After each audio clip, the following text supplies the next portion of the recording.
Have you ever felt lost when your own thought turned against you? Have you ever reached a point where you could not picture a life in which you thrive? When someone says it will be better, does it almost sound absurd? Because in those words, hope does not just feel far away, it feels unreal. Today's conversation is about finding hope and healing through faith. Assalamu alaikum wa rahmatullahi wa barakatuh. Beautiful people, you know the usual. Welcome to Ramadan Diaries podcast powered by ICYF. This is your host, Idi Ahmed. And today I'm joined by a very special guest who was born where Urdu poetry echoed in the evenings and was raised where the nice breeze whispered the stories of the past. At the age of 16, he published his first book called The Pyramid of Reminiscence. I know, right? At that age, most of us were playing football or playing video games or watching cartoons. And that's exactly why we brought him to the studio today, so that he could share with us his beautiful journey. Ladies and gentlemen, please join me in welcoming Brother Muhammad Huzaifa. Brother Muhammad Huzaifa, welcome. Assalamu alaikum. It's very nice to have you here with us. Likewise. How is everything? Alhamdulillah, great. How is your fasting going on?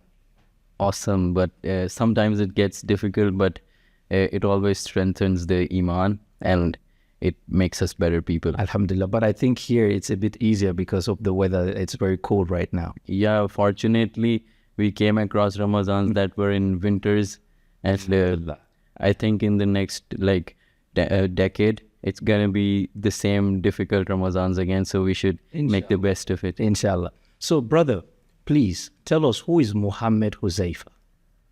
I think Muhammad Huzaifa is a student trying to navigate his life between the East and the West, trying to find a way between dunya and akhirah, and trying to focus on the dua that is Rabbana atina fid dunya hasanatan wa fil akhirati hasanatan. That's what I'm trying to be. Other than that, I'm a student of international relations. I'm writing my thesis currently. We have the same field. Yeah. Are you planning to become a diplomat? Yeah, that's the eventual goal. Wow, that's good. And tell us more about your childhood. Where were you born and where were you raised? Because in the beginning you told me that you were raised in different countries, of course. Yeah, I was born in Pakistan, in a very inner part of Punjab.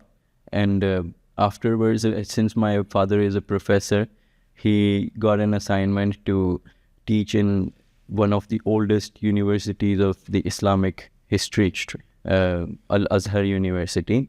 And we moved to Cairo, Egypt. And I was fortunate enough to spend the most beautiful years of my childhood in Cairo, in the beautiful neighborhood of Zamalek. And that's how I developed a very weak but still existent base of Arabic. And I started. So you speak Arabic, Urdu, English. What else do you speak? As Turkish. Oh, Turkish as well. I'm also speaking a little bit of Spanish now, like A2 level. Beautiful. That's, you're a global citizen, can say. So yeah, walk us through. After Egypt, you ended up in Turkey, studying international relations. What brought you to Turkey? What inspired you to make that choice of studying in Turkey? Yeah, as I said, I'm someone trying to navigate life between East and the West. So we went on a tour of Europe, me and my dad, in 2018. It was as a present by him for completing my hifz of Quran. And so while we were touring Europe, I realized that there is no such country, there is no such place as Istanbul. Like, it's actually literally, geographically, spiritually, and philosophically between the East and the West. And also religiously between East and the West.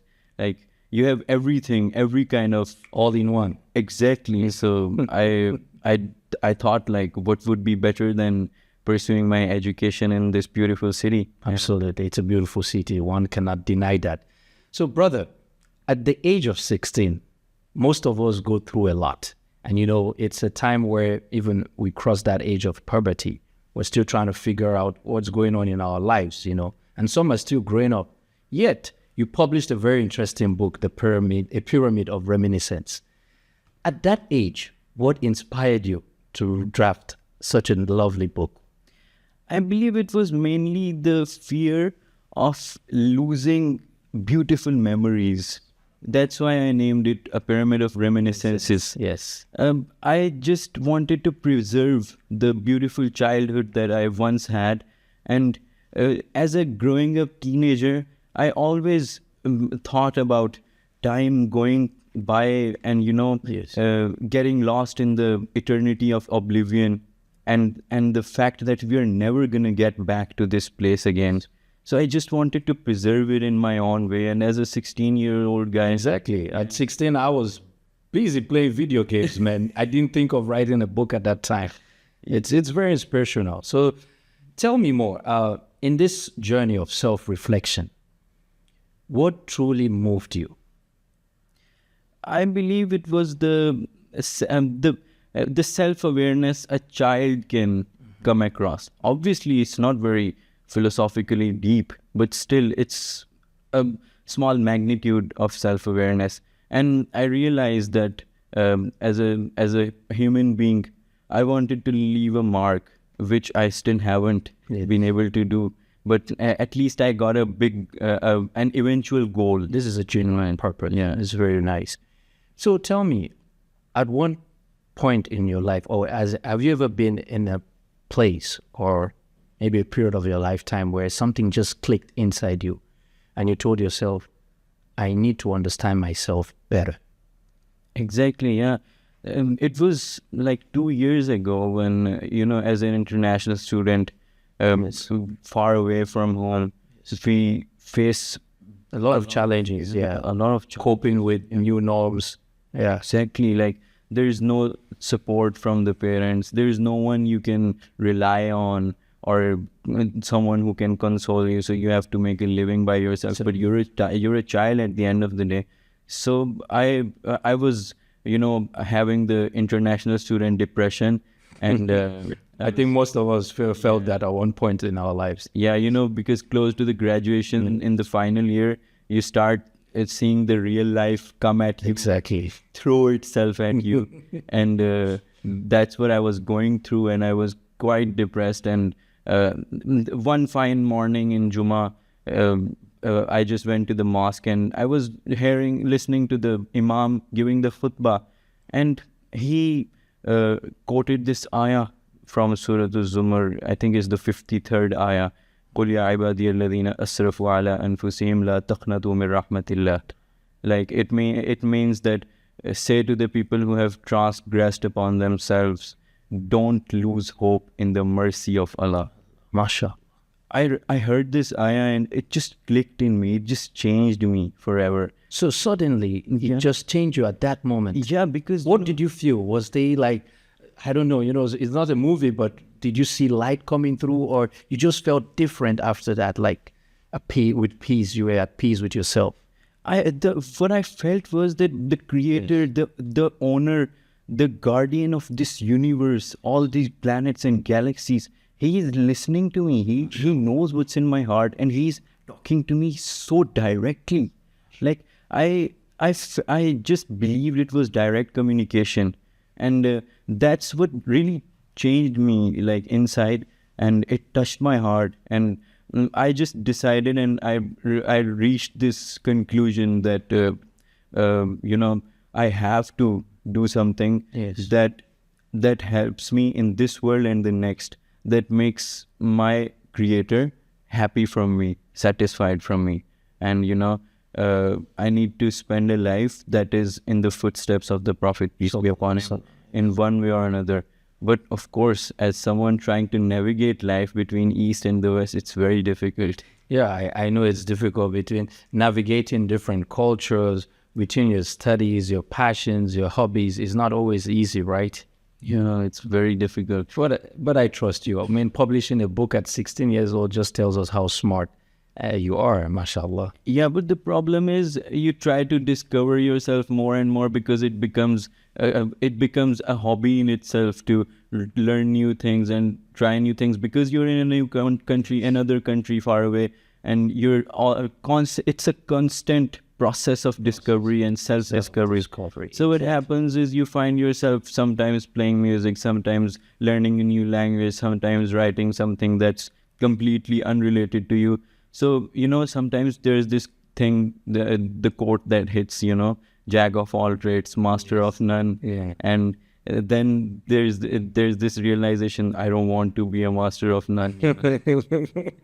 I mean, this is the beauty of Islam. They've told us, the first verse that was revealed to Prophet Sallallahu Alaihi Wasallam was Iqra, read. And it tells us a lot, like always being that path of self-discovery, reading, blend with other cultures, don't just stay in your comfort zone. So let's dive more into the blessed month of Ramadan, since this podcast is about Ramadan Diaries. What was your different experience of Ramadan in those places where you grew up, be it in Pakistan, be it in Egypt, and now in Turkey? Yeah, in Pakistan, life changes completely, 180 degrees, the streets, the atmosphere changes. And also because it's a very Muslim, like 99% Islamic Muslim country. So restaurants close and everything changes, and you can't even eat in public. And that's how I saw, as a child, I saw Ramadan, but I was in Egypt afterwards. And what I remember the most about Egypt's Ramazans is the lanterns, the beautiful small lanterns. When, as soon as Ramadan comes, like people hang them in the streets, and they also put the lanterns outside their homes. Mashallah. There's some different light. So the decor is wonderful. Yeah, the decor. It embellishes the whole city. And you feel like you're in the Ramadan vibe. So you didn't have that in Pakistan? No, I'm sure. No, we don't have. Because I know how colorful people are in that part of the world. Yeah, like we're generally colorful. We have bright colors like yellow and orange. Yes, exactly. But the Egyptian type of thing was like there were specific colors in the lantern lights. Like I remember green being and blue being an integral part of it. Yes. So these colors, and there was this song, I can't recall it, but it was a very loud and loud, yeah. It's, it would vibrate in your heart. Exactly. And they would play that song with the lanterns. And the colors and the sounds and the chaos of of Cairo's streets would just transform itself.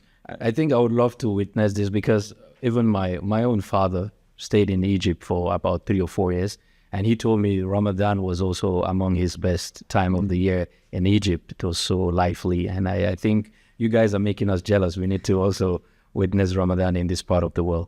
And what about Turkey? Was there any major difference between now Egypt and Turkey when you came? Because even here, mashallah, we blend into the culture, and we feel like Ramadan is happening as well, with all the decorations we see in this beautiful mosque, historical mosque. Yeah.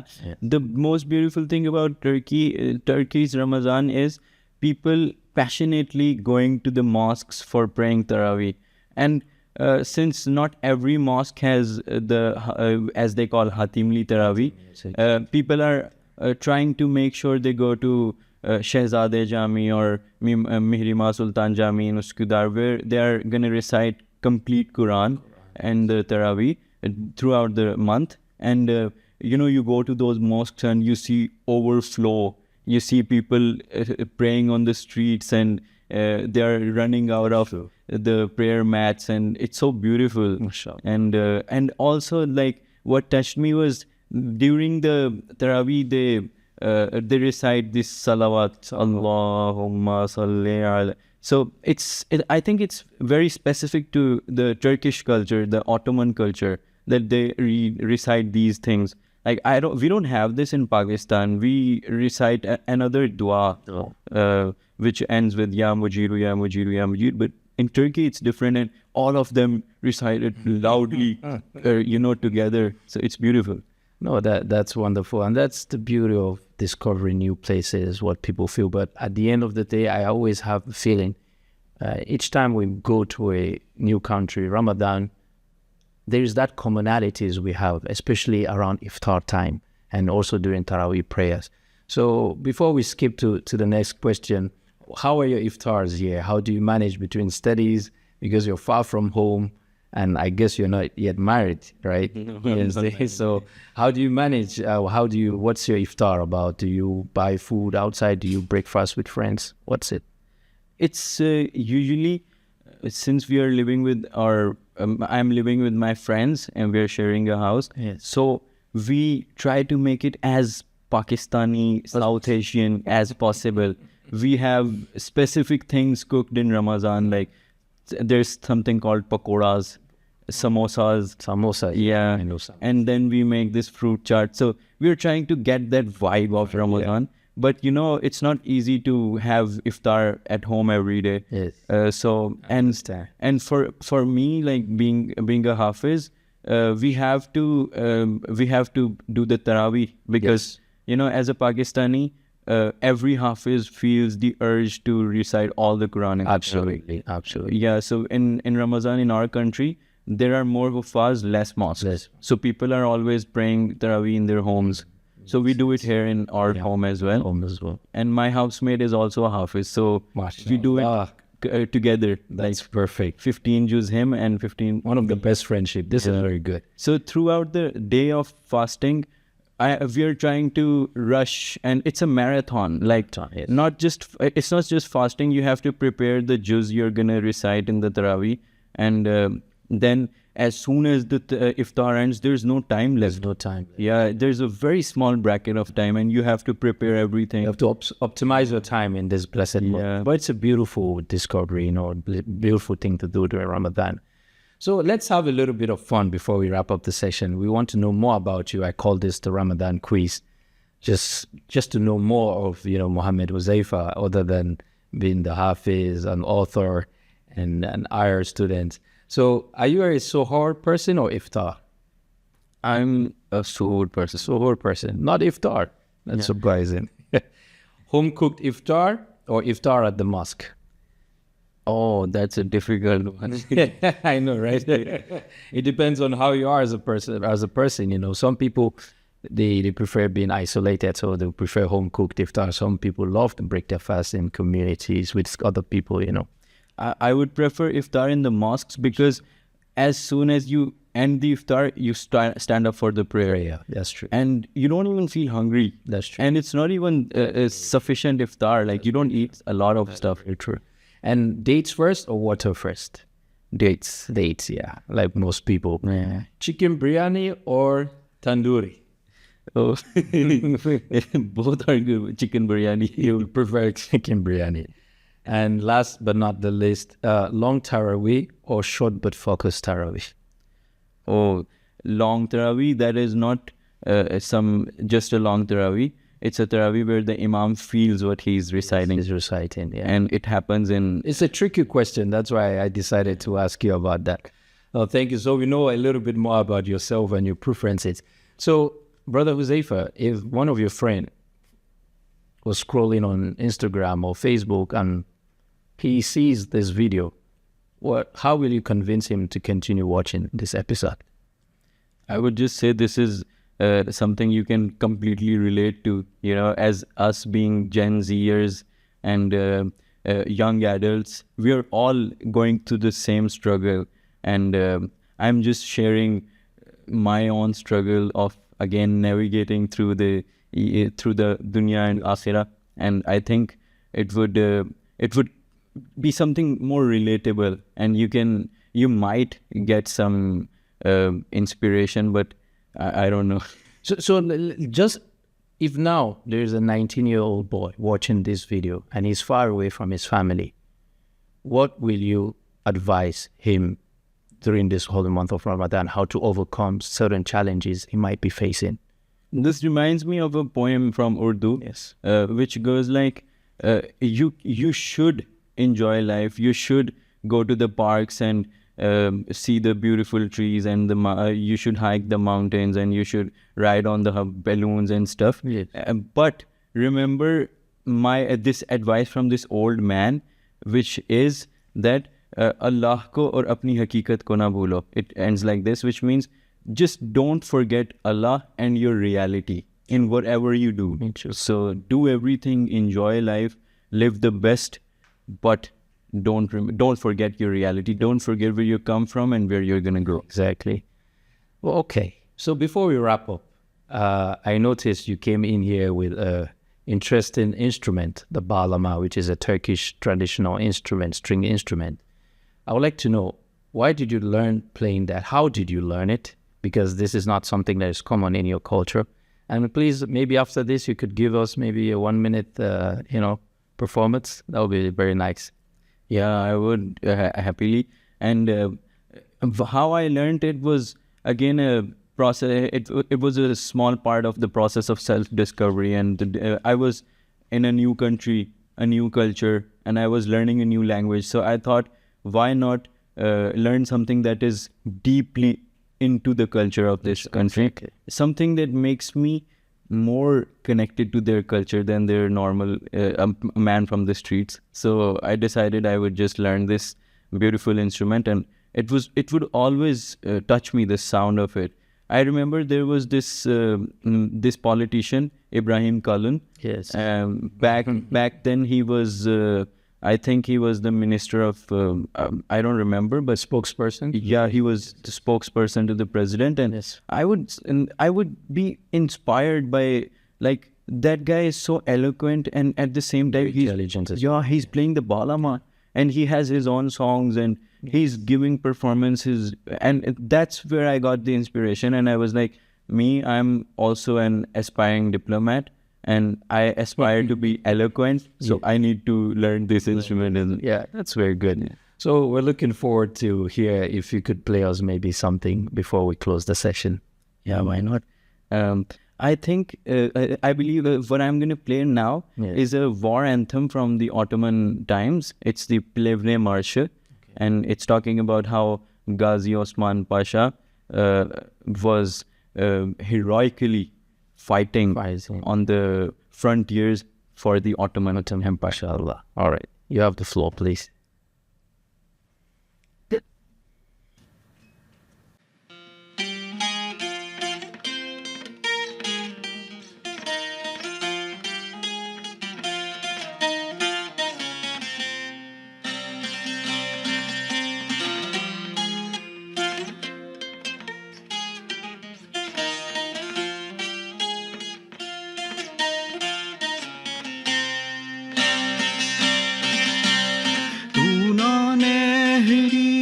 Akmam diyor, etrafımı yıkmam diyor. Tuna nehri akmam diyor, kenarımı yıkmam diyor.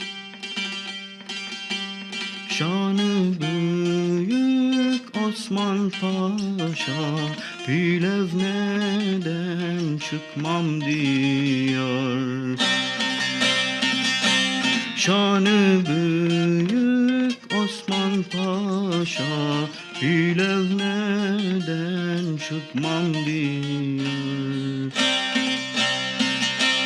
Kılıcımı vurdum taşa, taş yarıldı baştan başa.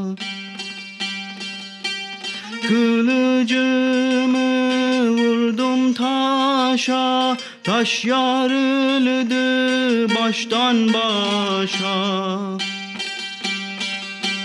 Şanı büyük Osman Paşa, askerinle biller yaşa. Şanı büyük Osman Paşa, askerinle biller yaşa. Tuna nehri akmam diyor, etrafımı yıkmam diyor. Tuna nehri akmam diyor, kenarımı yıkmam diyor. Şanı büyük Osman Paşa, Plevne'den çıkmam diyor.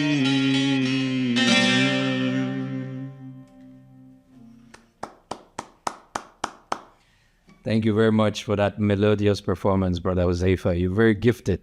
I'm sure those who are watching this episode now are very curious. Like, mashallah, you're a Hafiz, you're an Irish student. You wrote the book at a very young age, and you play a very beautiful instrument, which I myself have been trying, but I can't. So it's a pleasure, and we're honored to have you here. And we're looking forward to hear more from you. So inshallah, please don't hesitate, because we've come to the end of our session. So thank you so much for coming, and thank you for sharing these beautiful stories with us. Thank you. It's an honor for me as well. And Ramadan Mubarak, Huzaifa. Ramadan Kareem. Thank you so much. That's it, beautiful people. We've come to the end of today's episode centered on self-awakening, where we were remembered that true peace comes from the remembrance of the divine. Take these key lessons and weave them into your daily lives: self-realization and humility. As you reflect on today's conversation, please don't forget to like, subscribe, comment, and share this video. This is your space. Just honest conversation. One life, many stories, shared purpose. This is where the conversation is happening, because everyone has a story, and this is where it's told. Thank you very much, and I'll see you in the next episode, inshallah.